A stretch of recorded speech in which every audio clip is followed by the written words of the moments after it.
وادی رضا کی کوہ ہمالا رضا کا گئے اور جس سمت دیکھیے وہ علاقہ رضا کا گئے.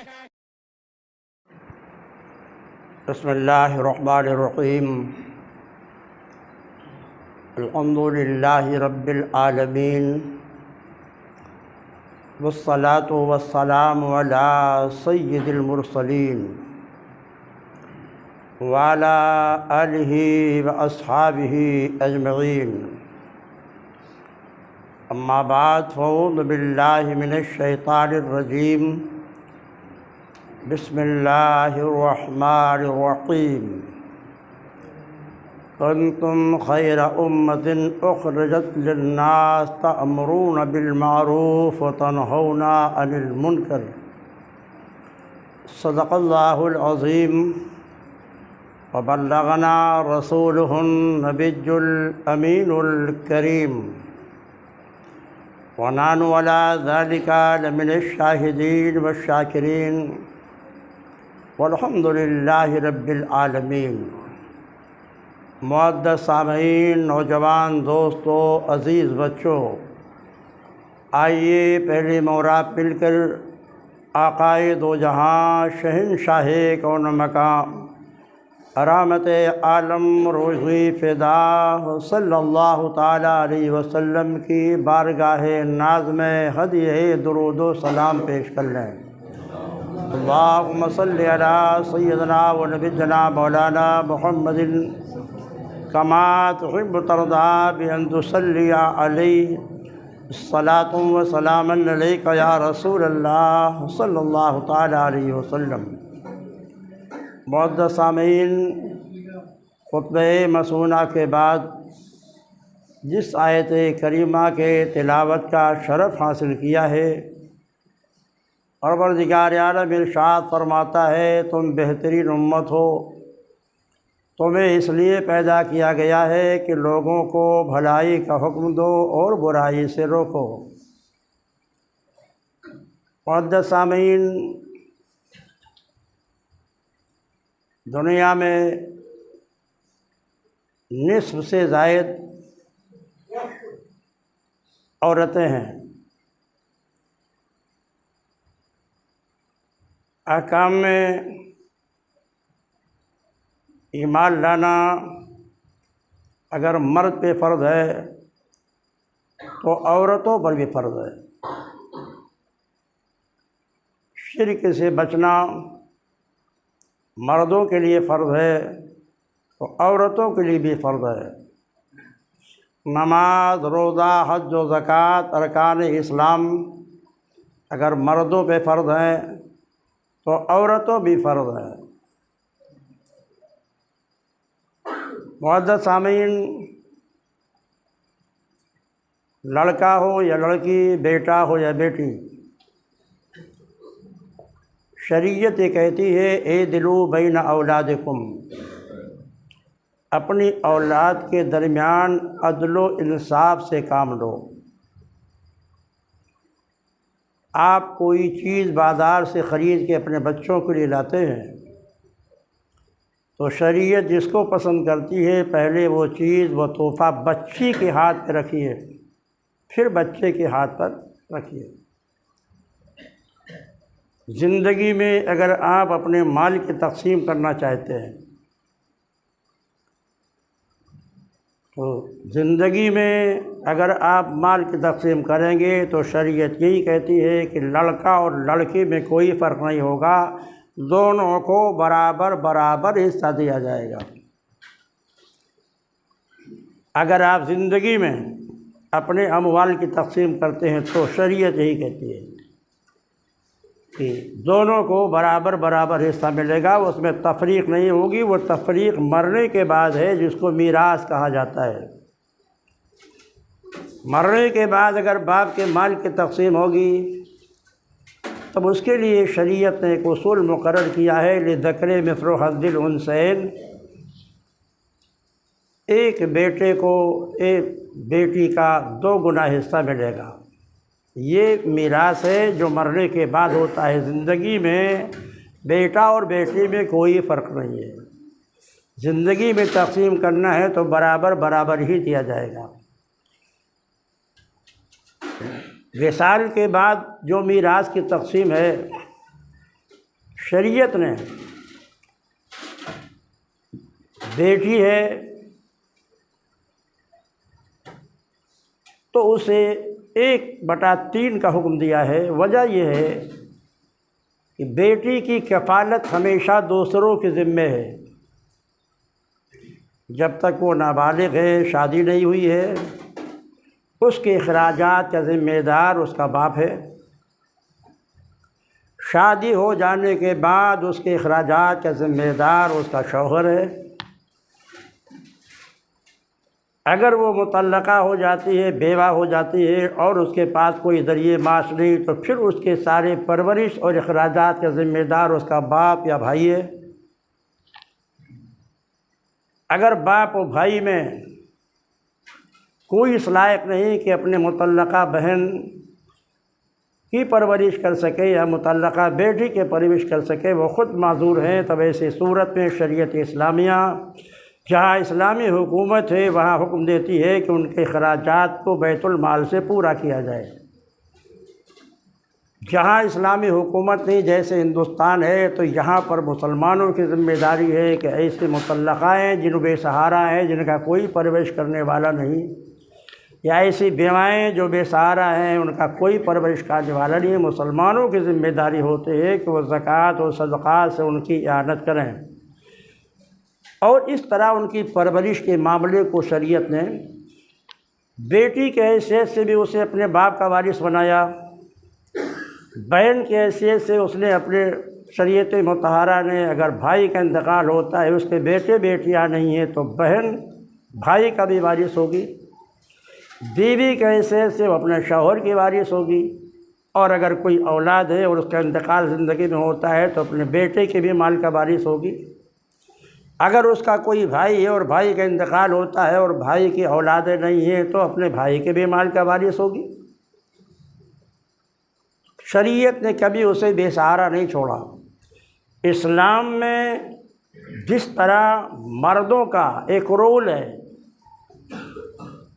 اور انہوں نے تبلیغ اسلام میں نمایاں کردار ادا کیا ہے، تو ایسی عورتیں بھی ہیں جنہوں نے اسلام کی تبلیغ و اشاعت میں نمایاں کردار ادا کیا ہے۔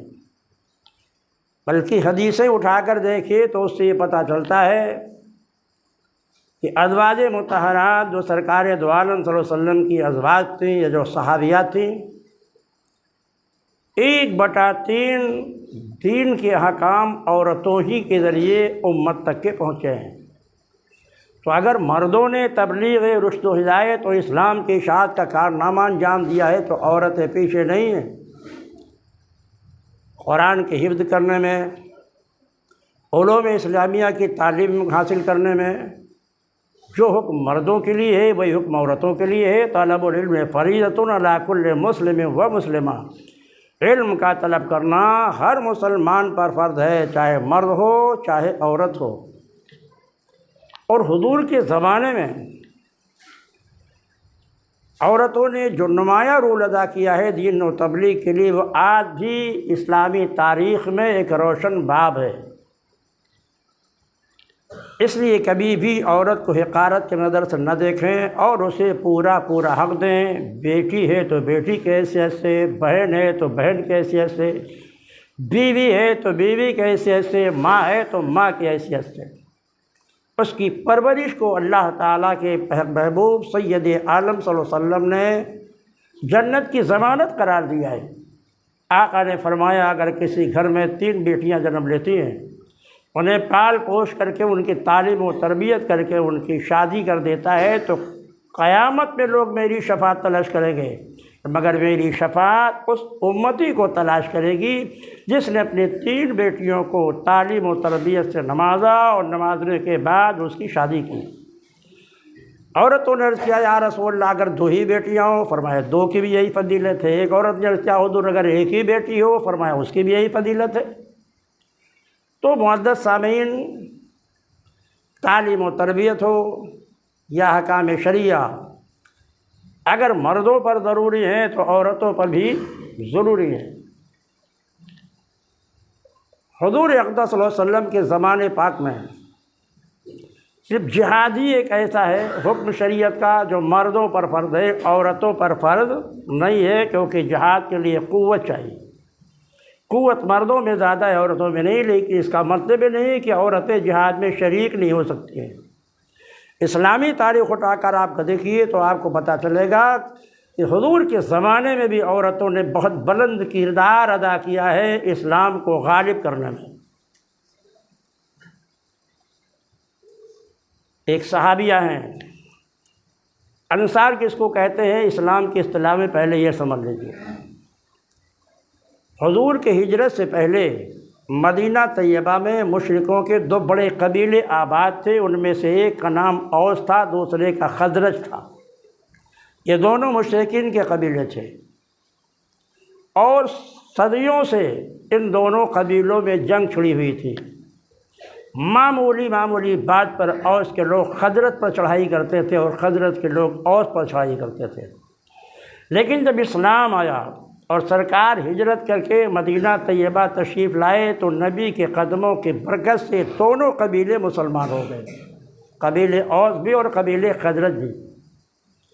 اور نہ صرف مسلمان ہوئے بلکہ مسلمان ہونے کے بعد قبیلے اوس یہ چاہتا تھا کہ قبیلے خزرج سے آگے بڑھ کر ہم دین کی خدمت کریں، اور قبیلے خزرج کے لوگ چاہتے تھے کہ قبیلے اوس کے لوگوں سے زیادہ بڑھ چڑھ کر کے ہم دین کی خدمت کریں۔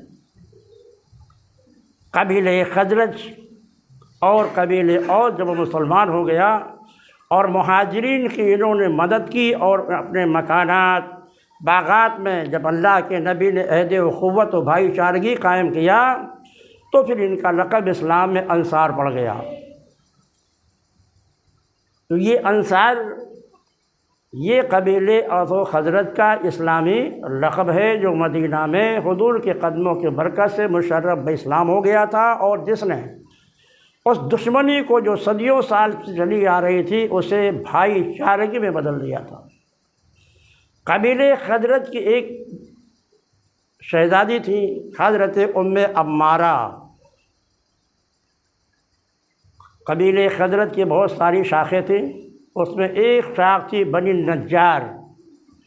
بنی النجار کے جو شاخ تھی یہ قبیلے خزرج کی تھی، اور اسی کی حضرت ام عمارہ یہ چشم و چراغ تھی۔ ان کو اسلام کی تاریخ میں خاتون احد کے نام سے جانا جاتا ہے۔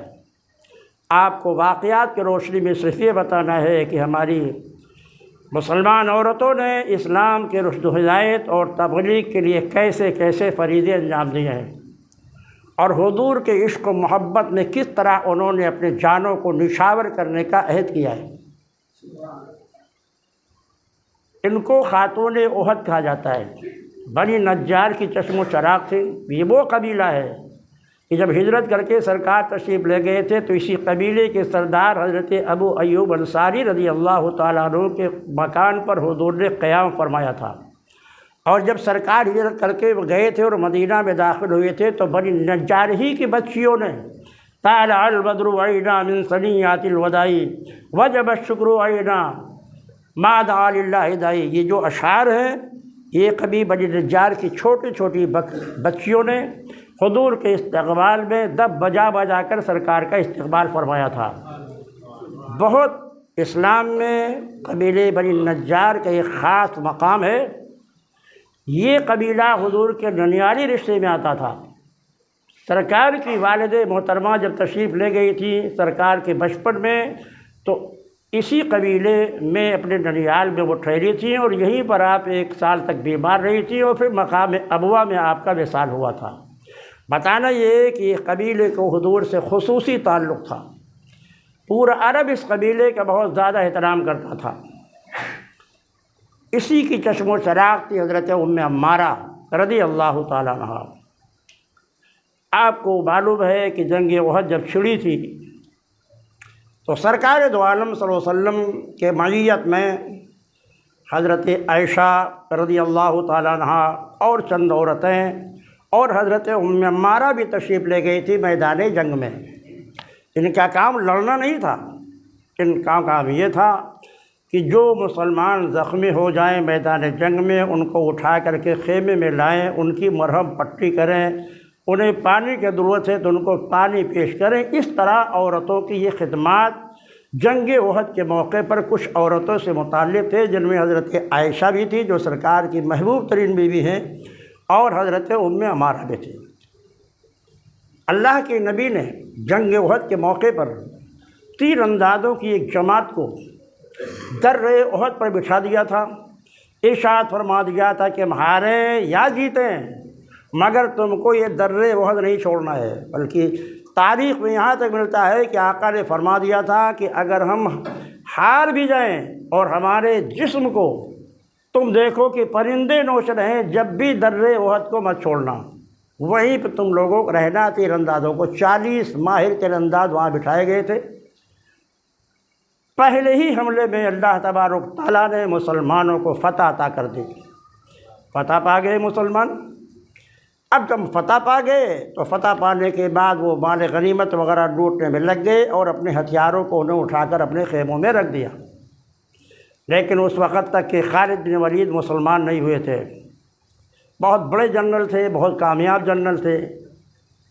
جب یہ مسلمان مال غنیمت کے لوٹنے میں لگ گئے تو در احد پر جن کو سرکار نے تاکید کی تھی یہاں سے ہٹنا نہیں، صرف 10 یا 12 لوگ بچے اور بقیہ تمام لوگ مال غنیمت کے لوٹنے میں لگ گئے۔ نبی کے حکم کی خلاف ورزی کی تو خالد نے کیا دیکھا کہ در احد خالی ہے، تو بھاگتے ہوئے لشکر کو پھر اکٹھا کیا اور در احد سے پھر وہ احد کے میدان میں اترے۔ جتنے تیر انداز تھے بچے تھے سب کو انہوں نے شہید کر دیا، سب قتل ہو گئے۔ اور اچانک اس لشکر پہ دوبارہ حملہ کر دیا جو لشکر فاتح تھا۔ اس حملے کی صحابہ تاب نہ لا سکے اور بکھر گئے، کیونکہ ان کے ہتھیار سب خیموں میں رکھے ہوئے تھے، وہ مال غنیمت کو لوٹنے میں لگے ہوئے تھے، وہ جانتے تھے کہ اب ہم تو فتح پا چکے ہیں۔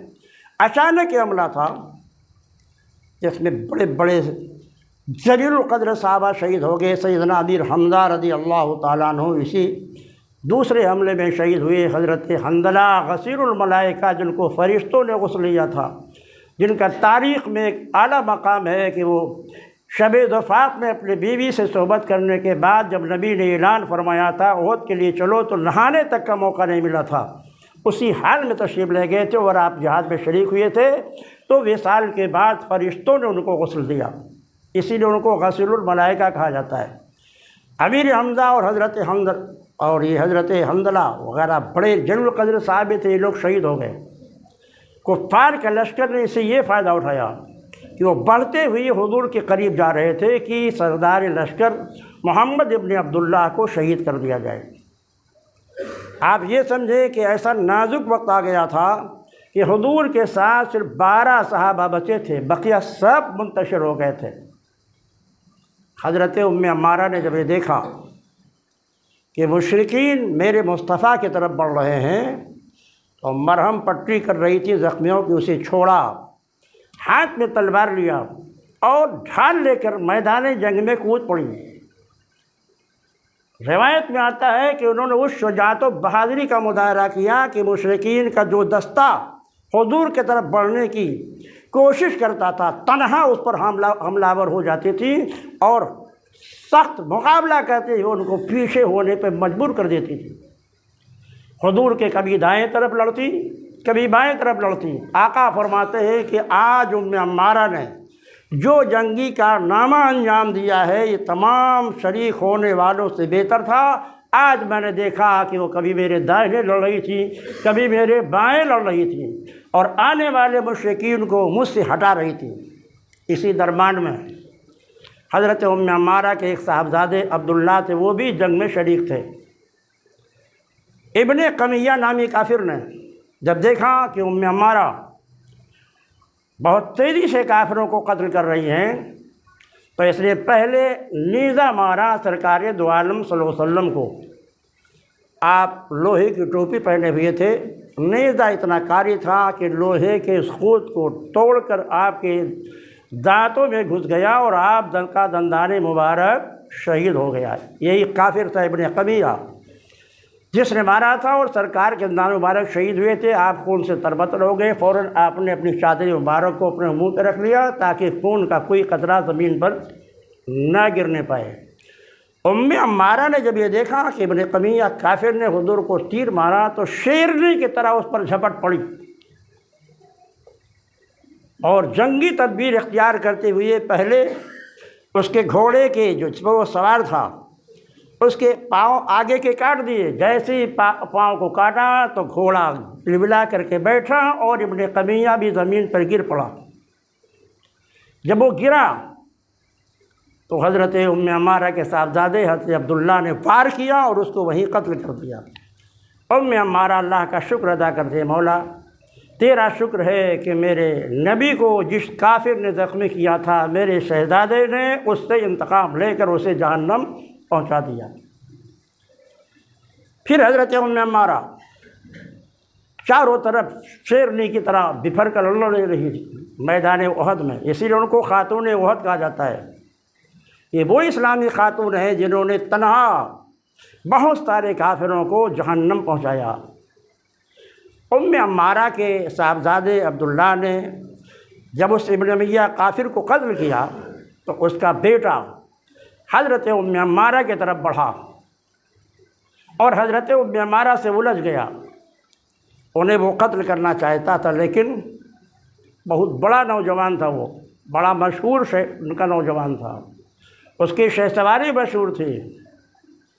حضرت عمارہ پر جب اس نے قاتلانہ حملہ کیا تو حضرت عمارہ نے اپنے ڈھال پر اسے روکا، لیکن اس کی تلوار پھسل کر آپ کے کندھے پہ لگ گئی اور آپ کا کندھا زخمی ہو گیا اور آپ خون سے تربتر ہو گئے۔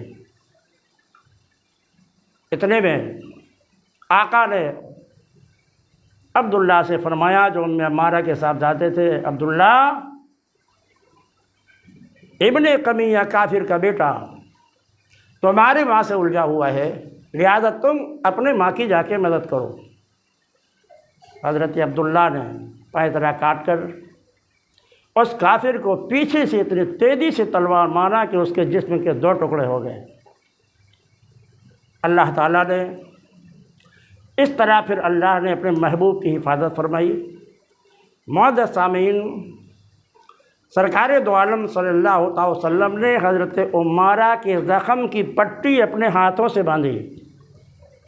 تاریخ اسلام بتاتے ہیں ان کے جنگی کارنامے کی بنیاد پر اور صحابہ میں اپنے اعلان فرمایا کہ آج جو شجاعت و بہادری عمارہ نے دکھی ہے میدان جنگ میں جب نظر اٹھاتا تھا تو میرے کبھی دائیں طرف نظر آتی تھی، کبھی بائیں طرف نظر آتی تھی اور آنے والے کافروں کو مجھ تک پہنچنے سے روکتی تھی۔ یوں آپ نے بڑا بھاری کارنامہ انجام دیا جنگ احد کے موقع پر۔ دور فاروقی میں جب حضرت فاروق اعظم مسند خلافت پر رونق افروز ہوئے، ایک جنگ میں بہت قیمتی قسم کی چادر آئی تھی جو سونے سے بنائی گئی تھی۔ آپ نے صحابہ سے مشورہ کیا کہ یہ کسے دیا جائے؟ تو صحابہ نے کہا کہ آپ کے صاحبزادے عبداللہ بن عمر ہیں، ان کی بیوی ہے، اپنے بہو کو آپ عطا فرما۔ فرمایا نہیں، اس کا سب سے بہترین حقدار عمارہ ہیں جن کے جنگی کارنامے اسلام کی تاریخ میں روشن ہیں۔ اور آپ نے حضرت عمارہ کو بلا کر وہ چادر ان کو پیش فرمائی۔ حضرت صدیق اکبر کے عہد پاک میں جب مسیلمہ کذاب نے نبوت کا دعویٰ کیا تھا، یمامہ کی جنگ میں جھوٹا مدعی نبوت تھا، تو حضرت صدیق اکبر رضی اللہ تعالیٰ عنہ نے حضرت خالد بن ولید کو کمانڈر بنا کر 15,000 صحابہ کو اس سے مقابلے کے لیے بھیجا تھا۔ اس کے پاس 40,000 کی بڑی تجربے کار فوج تھی، خاص کر تیروں میں بہت ماہر تھے، تیر اندازی میں، اور مسلمانوں کی تعداد صرف 15,000 تھی، وہ 40,000 افراد پہ مشتمل تھا۔ عمارہ کے ایک دوسرے صاحبزادے تھے، ان کا نام حبیب تھا۔ واقعہ یہ پیش ہوا کہ جنگ امامہ سے پہلے حبیب یمن گئے ہوئے تھے اور یمن سے واپس ہو رہے تھے، تو راستے میں مسیلمہ کی فوج نے ان کو گرفتار کر لیا تھا اور مسیلمہ کی بات پیش کیا کہ یہ محمد ابن عبداللہ کا کلمہ پڑھنے والا ہے، وہ میرے تحویل میں ہے، اور یہ ام عمارہ کا بیٹا ہے جنہوں نے جنگ احد میں بہت بڑے جنگی کارنامے انجام دیے ہیں۔ اس نے پوچھا تم کس کا کلمہ پڑھتے ہو؟ حضرت حبیب نے جواب دیا لا الہ الا اللہ محمد رسول اللہ، ہم اللہ کے آخری نبی کی تصدیق کر کے ایمان لائے ہیں۔ اس نے کہا انکار کرو ان کے نبوت کا، مجھے نبی مانو۔ آپ نے فرمایا وہ آخری پیغمبر ہیں، قرآن نے بھی اعلان کیا ہے اور حدیث میں بھی اس کے اعلان موجود ہے، ان کے بعد کوئی پیغمبر آ ہی نہیں سکتا، نیا پیغمبر۔ اس لیے ہمارا کلمہ یہی تھا، یہی ہے، یہی رہے گا۔ اس نے آپ کے بازوؤں کو کاٹ دیا، ایک ہاتھ کو کاٹ دیا۔ اب بولو مجھے نبی مانتے ہو کہ نہیں؟ فرمایا جسم کے ٹکڑے ٹکڑے کر دیا جائے جب بھی میں اس عقیدے سے کبھی واپس نہیں ہو سکتا۔ تاریخ بتاتی ہے کہ ان کے دوسرے ہاتھ کو کاٹا، پھر ان کے پاؤں کو کاٹا، پھر دوسرے پاؤں کو کاٹا، تڑپا تڑپا کے حضرت حبیب کو شہید کر دیا۔ یہ ام عمارہ کے صاحبزادے تھے۔ جب ان کے شہادت کی اطلاع حضرت ام عمارہ کو ملی تو اللہ کا شکر ادا کیا، مولا تیرا شکر ہے کہ میرے بیٹے نے تیرے نبی کی تصدیق اور محبت میں اپنی جان دے دی۔ قیامت میں میرا سر فخر سے اونچا ہو جائے گا کہ میں شہید کی ماں ہوں۔ اللہ کا شکر ادا کیا۔ تو جب حضرت خالد کی قیادت میں مسلمانوں کی فوج جانے لگی مسیلمہ سے مقابلے کے لیے، تو حضرت صدیق اکبر سے حضرت ام عمارہ نے بھی اجازت طلب کی کہ اس لشکر میں ہم بھی جانا چاہتے ہیں۔ آپ نے اجازت فرمائی کیونکہ خاتون احد کے نام سے مشہور تھی، بڑی بے باک، بڑی جرأت مند، بڑی صاحب شجاعت۔ ان کی تاریخ میں ملتا ہے کہ جب مسیلمہ سے جنگ چھڑی تھی وہاں بھی یہی کیفیت ہوئی تھی کہ اس کے جو فوجی تھے تیر انداز تھے، بڑے ماہر تھے، مسلمانوں کے اوپر بوچھار کر دیا تھا تیروں کے، اور مسلمانوں کو آگے بڑھنے نہیں دے رہے تھے۔ لیکن حضرت خالد بہت کامیاب جنرل تھے، اپنے حسن تدبیر سے انہوں نے مسیلمہ کے فوجیوں کو قتل کرنا شروع کیا۔ حضرت ام عمارہ نیزہ لے کر مسیلمہ کی طرف بڑھ رہی تھی، بالکل قریب پہنچی تھیں،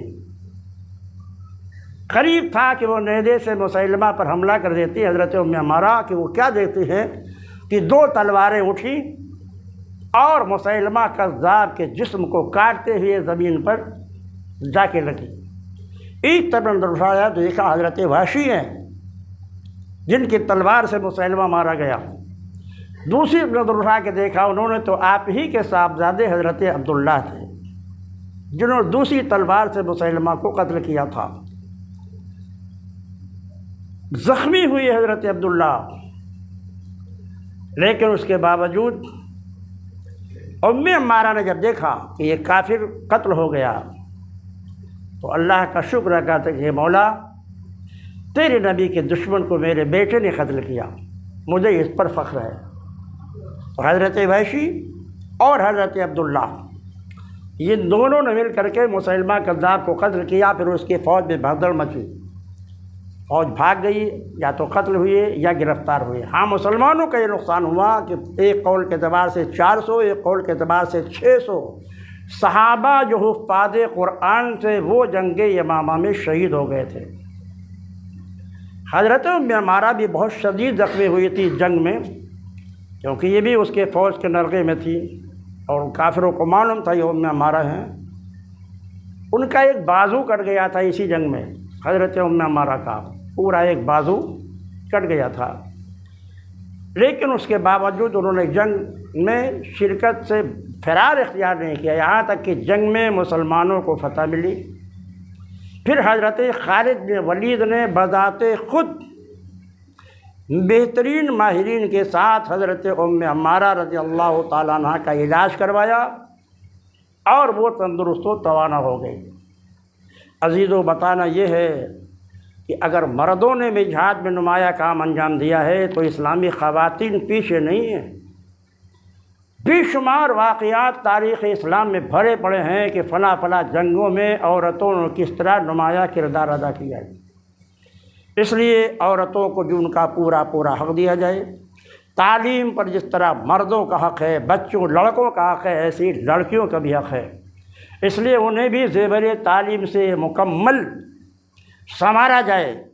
ہاں، یہ ضرور ہے کہ اعلیٰ سے اعلیٰ تعلیم حاصل کریں، لیکن انہیں پہلے اتنی اسلام کی تعلیم دے دی جائے کہ وہ ارکان اسلام اور ضروریات دین کو اچھی طرح سمجھیں، تاکہ جو آج فتنہ ارتداد ہے اور جدید تعلیم یافتہ لڑکیاں غیر مسلموں کے ساتھ بھاگ کر کے نکاح کر رہی ہیں، اس کے پیچھے یہی ہے کہ آپ نے اپنے بچیوں کو علم دین سے نوازا نہیں، نہ انہیں کفر و شرک کی برائیاں بتائیں، نہ انہیں ضرورت دین سمجھایا، تو آج وہ اپنے خواہشات نفسانے میں بہہ کر اسلام کی کوئی پرواہ نہ کر کے مرتد ہو رہی ہیں۔